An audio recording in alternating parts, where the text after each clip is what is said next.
Welcome to this week in the world of wrestling. Welcome to TWitWoW, the best wrestling podcast made for wrestling fans, by wrestling fans, on the web today. I'm John, that's my cohort in commentary, Ashton, and this is our NXT review. Now, I know what you're thinking. Wow, John's got a little bit of extra pep in his step tonight, and I'll tell you why.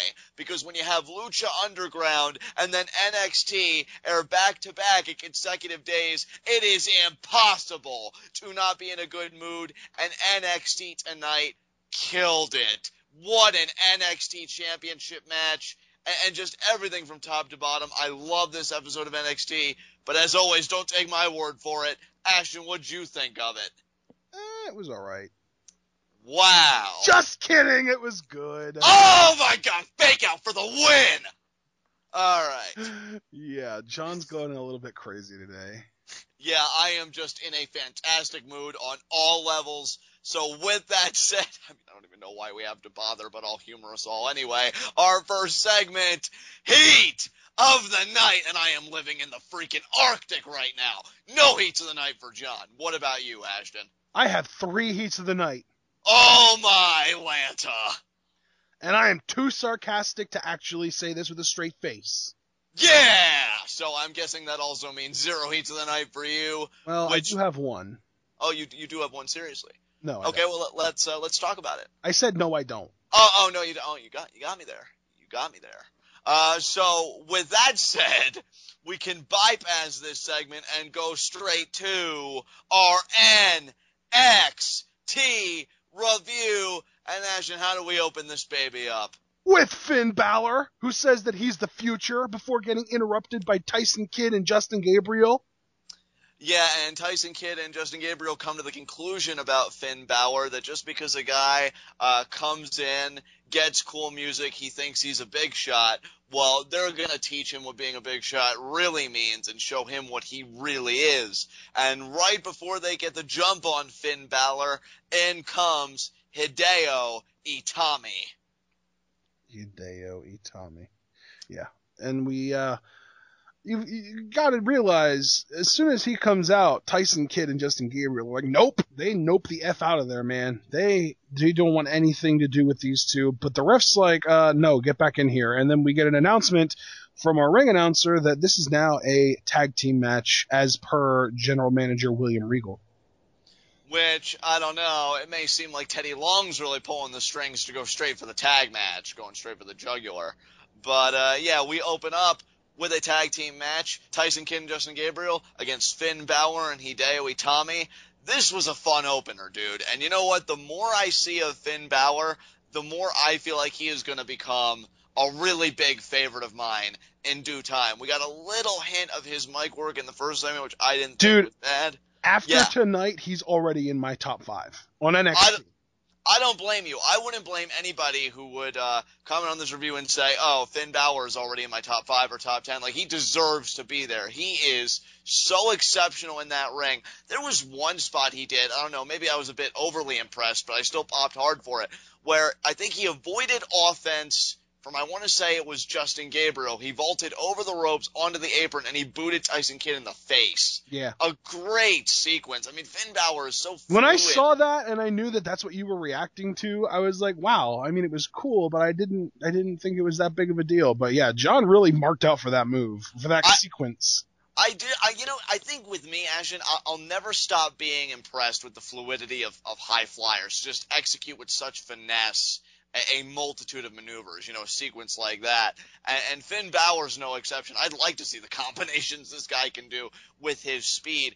And yeah, we already talked about it in his debut the week prior. I mean, his physique is on point. He has a great look. He's exciting in the ring.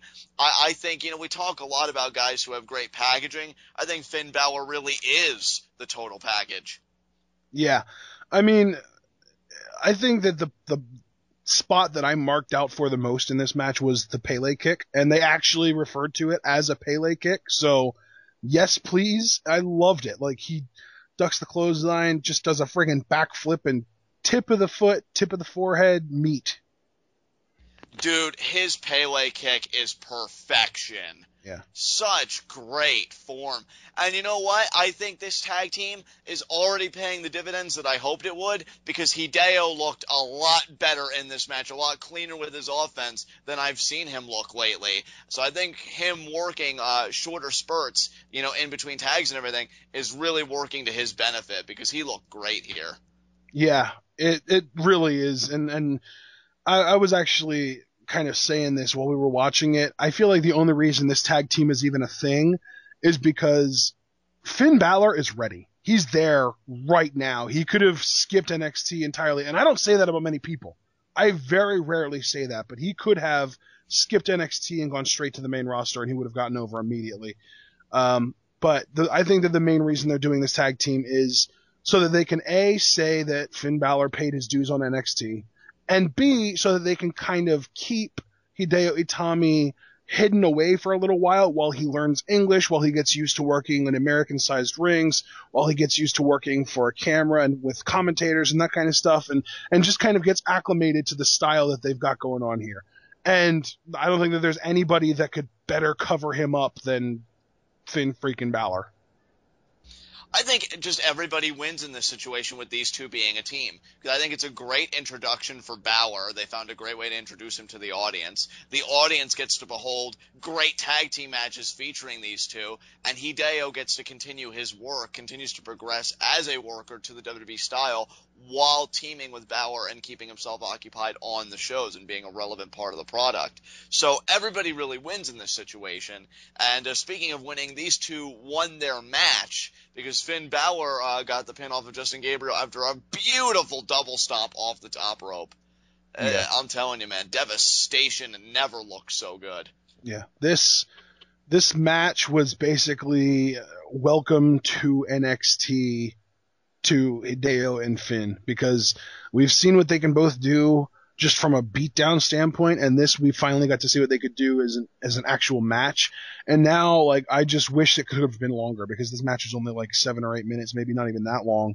I want to see these guys against literally any NXT tag team for 15 minutes. Yes, and you can really emphasize that request on the Lucha Dragons. Good Lord, if they ever get in the ring with them and they get 15 to 20 minutes. See, that's why I emphasize literally any team, though, because I would be so happy to see these guys against Lucha Dragons, Vaudevillains, Team Thick, Dillinger and Jordan, The Ascension, even another match against these two guys, Neville and Zayn, even though that team probably isn't going to last much longer. I just want these guys versus the world. Beautiful way of saying it. I'm not even going to add on to that. Let's move on to our next segment. And what was our next segment, Ashton? Our next segment was a Sami Zayn interview with Devin Taylor. This was the one where he was just talking about how destiny doesn't make mistakes, and tonight is going to unfold exactly how it's supposed to. And I said, oh God, Sami, you shouldn't have said that way. And my mom said he just put the final nail in his own coffin. So there you go. That's a good idea of what everyone else thought about this segment. That was a great analysis, and I'll even admit, albeit irrationally, I thought when he was speaking like that, I'm like, oh God, Sami, you're not going to turn heel, are you, to ensure your victory?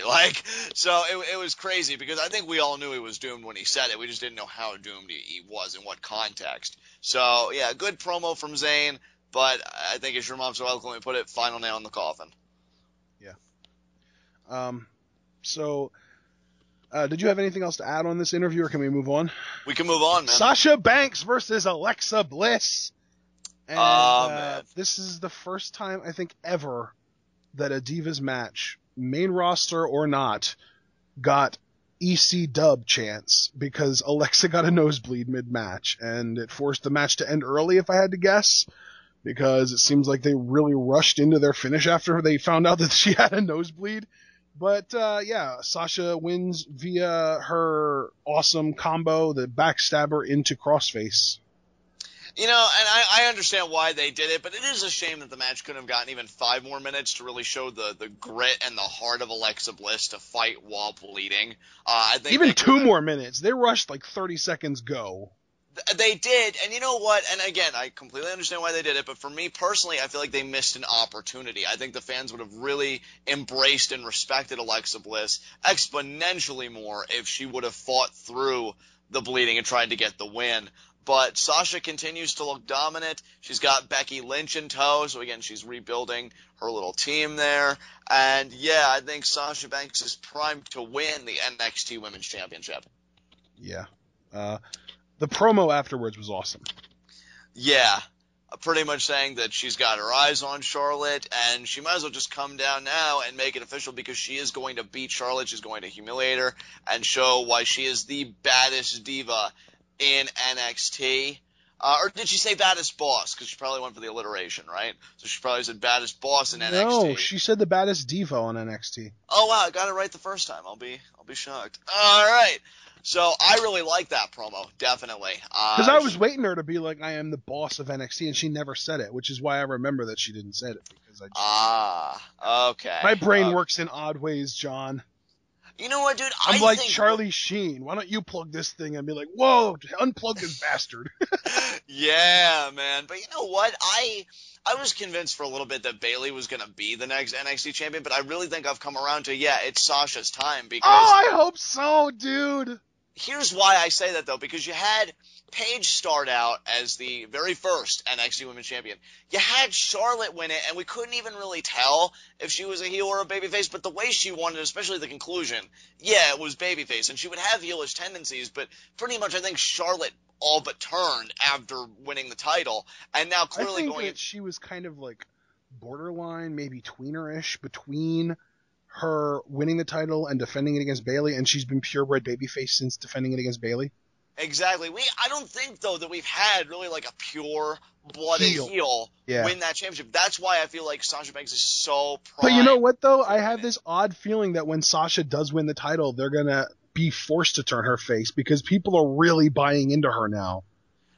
Isn't that the weird thing about NXT? It's like when anybody reaches a certain NXT pinnacle, is like the opposite of the indie circuit. On the indies, when somebody wins a title, all of the crowd, all of the fans turn on them and they're like, oh, well, they don't deserve that, or, oh, they got it prematurely, or, oh, it was too early, they weren't ready for the title, and the crowd almost immediately turns on anybody that gets the world title. And this is more specifically in ROH than indies in general, but every time somebody wins the world title in that promotion, it seems like they have to turn heel almost immediately.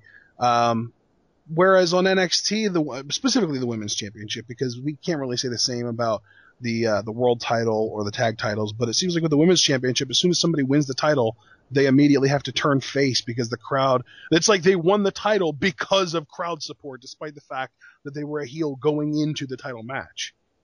Exactly. That's why I love the NXT audience. You know, I think especially when it comes to the women's division, as you noted, Ashton, they're just so supportive of the talents. And even if they start out like booing them, whatever, if you put in the time and you show you have the work ethic and everything, like I believe Sasha Banks has done, they get won over. And then they're like, you know what? You deserve to win that championship, and we hope you do. And I could very easily see Sasha going down a similar path. I think you're absolutely right on that. Yeah. All right, so let's see here. Up next, we had Adrian Neville, an interview with Devin Taylor. Devin Taylor was busy tonight, man. She had 3 separate interviews. But on this one, Neville, pretty much the same promo that he's been cutting. He just says Sammy's a friend, Sammy's an excellent competitor, always gives 110%, blah, blah, blah. Basically just blowing smoke up Sammy's butt. And then he says, but I'm not worried because Sammy can't win the big one. So there you go.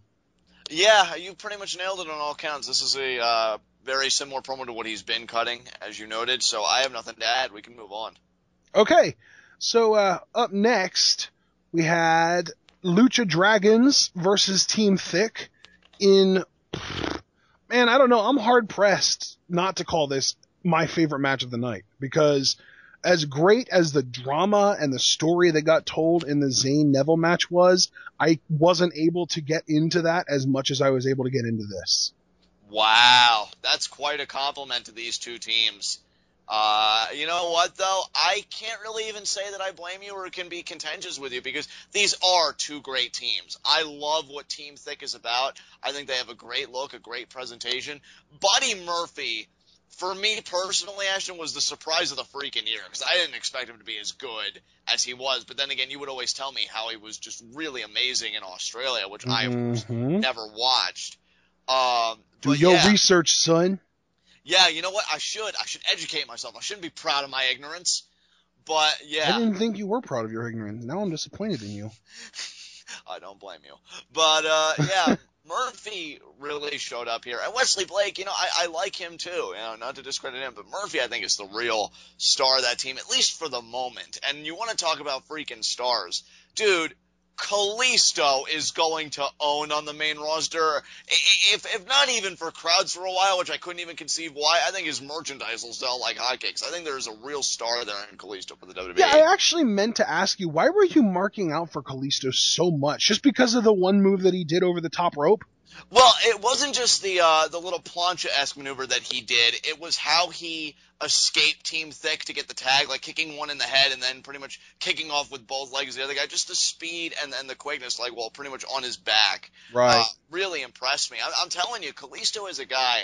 I was a big fan during the Ruthless Aggression era of the Cruiserweight division, this and that, and I love TNA's old school X division. But Kalisto just blows my mind, man, with the stuff that he can do. It's incredible. Right. He's awesome. I know you're talking about how great Kalisto was, but Sin Cara was pretty incredible in this match, too. Oh, Arhunico. So wonderful to see him as a champion, dude. He freaking deserves it, and it's such a perfect fit for him. Great finish, too, because when Kalisto did that corkscrew diving maneuver to the outside, I believe that was on to Murphy. Sin Cara isolates Blake. We think he's going to get the roll-up victory, but then he nails the power bomb, which it's great that we have kind of like a quasi-powerhouse in that team with Sin Cara. And then he goes to the rope and he nails the beautiful-looking senton, and that's how Lucha Dragons get the win. Dude, when these guys come up together as a tag team, which I believe they will, I believe they are going to add much-needed life to the tag team division, I hope they win the actual tag team titles. I really do. John, can we just establish that anything NXT does is gold? Yes. Yes, we can. It's pretty much getting to that point where, everybody that debuts on NXT, it's only a matter of weeks, maybe months at the most, before one of us says, oh, I want them to get on the main roster and win this title. Yeah, pretty much. It really has become a pattern at this point. But I don't think you can fault us, guys. I mean, NXT is killing it. They've been killing it forever now. I couldn't even establish a legitimate beginning point when they were starting to kill it, because this is just the best brand WWE's got, and Lucha Dragons are an exemplary reason why. Just an amazing team. Yeah, it's awesome. It's just the best. Absolutely. All right, well, we're not done talking about it yet, though, because up next we had an interview with the Vaudevillains. Again, Devin Taylor getting to work. They say that the Lucha Dragons need to keep the gold, and this was actually Simon Gotch speaking, which was weird because I didn't know that he spoke. He said that the Lucha Dragons need to keep the gold shined and the leather oiled because the titles aren't going to be staying on the children. They're going home with men. I loved it. I loved it. It was short, sweet, and to the point. Vaudevillains are gunning for the Lucha Dragons. Presumably that match will take place at the next NXT Live special, and I have high hopes for it. I think these are two of the best tag teams that NXT has got, and I can't wait to see what they can do when they're in the ring together with the gold on the line. Yeah, absolutely. All right, well, up next was our main event of the evening, Sami Zayn, Adrian Neville, NXT World Championship. What a match. To give you an idea how much I love this match, the only reason I am holding off from outright labeling this as a match of the year candidate for my personal taste is because you pretty much know that they're going to have a rematch at the next NXT Live special. And if that is a TLC match, like I know you actually have been theorizing for quite some time now. If not a full-on TLC, I could see it at least being just a ladder match, just to kind of, whet our appetite. Yeah, I mean, holy amazeballs, either way, that's going to take that label and run with it all the way across the finish line. But that should not detract from the fact that this match was absolutely exceptional. Not only from a technical aspect, but as you noted earlier, Ashton, before we start talking about Lucha Dragons versus Team Thick, you noted how great the storytelling was. And man, was it. I mean, they established in the beginning Sami Zayn being in control to really emphasize his promo from earlier, how, hey, Destiny's going to take care of the rest. It's going to do what it's supposed to. He was confident. He was hungry. Just all the pieces were in place. And Neville just seemed off his game from the outset, man. Absolutely. Yeah, and then Neville finds that opening, and then he creates the comeback, so then he's grounding Sami. And I just want to stop for 2 seconds, and then, Ashton, I'll hand the ball to you to kind of expound upon this point, because I have never seen a crowd more firmly in someone's corner than how this crowd was in Sami Zayn's corner, and I'm talking through everything. I don't care if it involved Sami, like, delivering the offense, or if he was playing defense. Like, they did not leave his corner. It was great. Yeah, it's always great to see that kind of stuff too. Admittedly, though, Neville definitely used a bit of a dirty trick to win this match. Yeah, definitely. He was going for the red arrow, which, again, to touch on that crowd sport that I said just a few seconds ago, the crowd was chanting, no, no, no, when they thought they knew it was coming. Zayn moves out of the way, and we think, oh, man, he's going to get the haluva kick, he's going to do it. But Neville is really milking, like, oh, I hurt my knee, oh, I heard something pop, and it wasn't the crowd, and the referee had to, check on him. Zayn is getting all infuriated, like, oh, man, come on, are you serious? Right there, what's going on? And, clearly he gets over that very quickly, and he becomes concerned about his friend, and that's where Neville takes advantage, as Ashton noted, gets Zayn in the inside cradle for the 3 count, and immediately Sami Zayn's name goes on just watch him carefully because he might snap. The look on his face, dude. Just dejection all over again. Yep. Yeah. And really, who can blame him? I mean, Neville keeps on talking about, oh, yeah, Sammy's my friend. But at the end of the day, you just screwed your friend in a really, really cheap manner. 2 things. One, great imitation of the Geordie accent there. Nicely done. Well, thank you. And secondly, I mean, Sami Zayn pulled out all the stops here. Dude, the spot that I don't want to put words in your mouth, but I'm presuming that you and I marked out for the most, the freaking Chimera plex that Sami Zayn you pulled marked out the most for that. And the reason that I said something to you about it is because I knew that you would freak out about it. Right. But honestly, the spot that I marked out for the most was the frickin' electric chair into the sit-out powerbomb. That was beautiful, wasn't it? I was like, holy crap. Yeah. So Sami, and you know what, he even foregone like his usual offense. We didn't see a blue thunder bomb. He tried to go for the T-bone into the corner, but Neville brilliantly countered it into a victory roll. Just some top-notch wrestling, and this is coming off of, again, and why I'm so happy with how everything's fallen into place wrestling-wise. We just saw an amazing triple threat match from Lucha Underground just the night prior. I mean, man, what a great main event this was. Like, yeah. I'm just over the moon right now with how great everything is, technically speaking. Wow. It was great. I don't think that any of the matches that we got tonight were quite on the same level as Lucha Underground's main event, but it was still just a really phenomenal show that we just got. It was. It really was.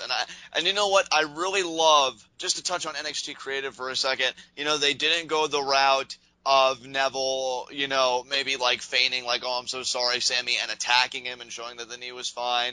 They didn't have Sami snap and take out his frustrations on Neville. No, they're doing everything nice and slow. I think they really want Sami's win to mean something.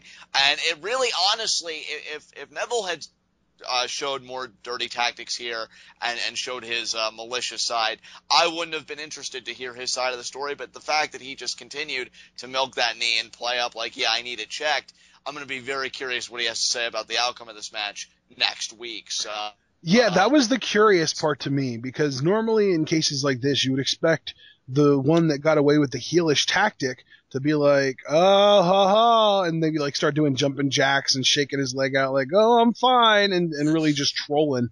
But Neville still wants to maintain this illusion that he's a purebred babyface, so I guess it's not going to happen. And Sami didn't even leave his place. Like, he just sat there like, just really frustrated with the world and how the universe can conspired against him. I guess destiny didn't work out how it was supposed to, and the question still remains, no, Sami Zayn cannot win the big one. So You just had to go there, didn't you? I went there for the foreshadowing on Lucha Underground. I'm like, the question will finally be answered, and the answer continues to be no. It sucks, but it continues to be no. But it's all circumstantial crap. I know, and so does everyone else. That doesn't change the fact, though, that he's still a few pounds lighter because he hasn't added that gold yet. But soon, I really believe at the next NXT special, he's going to cinch that title finally. Yeah, so do I. Yeah, and like we said, dude, I don't know if you're sticking by it, but I know I am. If he doesn't do it then I really will have majorly lost interest. Maybe not completely lost interest. Well, if he doesn't do it then, I think that it's just the end of the road and he just has to get called up as soon as possible. Yeah, I'm right there with you, dude. I think that was perfectly said. So, with that said, do you have any other remarks you want to make about this main event, or do we move on to our next segment? Move on. All right. High spots and low shots. Well, isn't this obvious? Yeah, low shots definitely Sami Zayn. Yeah, we're gonna agree on this one. I'm not even gonna try and come up with something different because that's just too obvious to not go with. I mean, it's hard enough to beat Adrian Neville as is. I mean, just ask any other competitor he has had since being the NXT champion. But Zayn was primed to do it after countering the Red Arrow, which, again, ask every other competitor how that usually goes. And he still couldn't get the job done, again, because of devious circumstances by Adrian Neville. What a tough break for Sami Zayn. Yeah. Really tough. All right, so since we both agreed on that, then who's your high spot? You know what? I think my high spot is going to be, you know what? I'll group them both in because I'm feeling the love. Finn Balor and Hideo Itami. Just continue to look absolutely amazing. Really impressive, particularly Finn Balor, who I was really leaning towards here. I can't wait to see the kind of splash he makes both with Hideo and on his own in NXT. Yeah. I think that my high spot is going to be, well, if I wanted to get cutesy, I could say the tag team division as a whole, but I won't. I'm just going to say my high spot is the tag team champions, Sin Cara and Kalisto, the Lucha Dragons, because they have been on such a roll, and it seems like no matter what happens, every single time we see them, they never fail to be impressive. Beautifully said. I feel like each match we see them in, they introduce a little something new, a little something that just makes me go, wow, I love the fact that you're here and not elsewhere. And They continued that this week. Love these guys, dude. Love these guys. Again, if they're brought up together as a team on the main roster, that'll inject some much-needed life in the division. They will be the face of that division. I'm sorry to say. Actually, no, I'm not sorry to say it. Screw the Usos. If the Lucha Dragons come up as a team, out.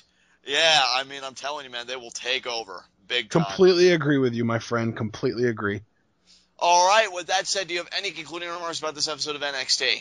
This was a really fun episode of NXT, and I think this might be our shortest NXT review ever.